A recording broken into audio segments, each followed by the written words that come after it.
Welcome to Man Does Tech, where I solve the problems you didn't even know you had. In this video, I will explain how to make vitamin C serum at home. First, gather your high-quality ingredients to ensure effectiveness.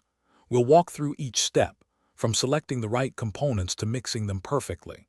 You'll learn how to create a fresh, potent serum tailored to your skin's needs and how to store it properly to maximize its benefits. Let's get started on achieving brighter, healthier skin with this simple DIY. To begin, you'll need a few key ingredients and some basic equipment. The star ingredient is L-ascorbic acid powder, which is pure vitamin C. You'll also need distilled water and a small amount of vegetable glycerin for hydration. For tools, grab a small dark glass bottle with a dropper, a precise measuring spoon, and a mini whisk or stirring rod.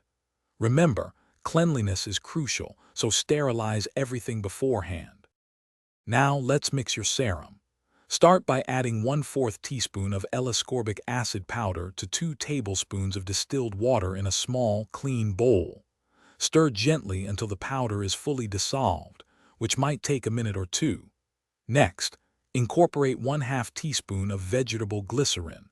This helps with hydration and texture.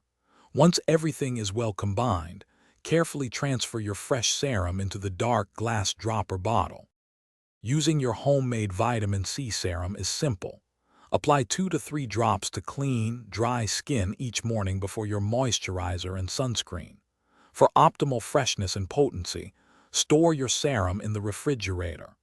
Due to its natural ingredients, it's best to use the serum within 1 to 2 weeks, then make a fresh batch. Always do a small patch test on your skin first to ensure there's no irritation. Thanks for watching. If you found this helpful, don't forget to like and subscribe.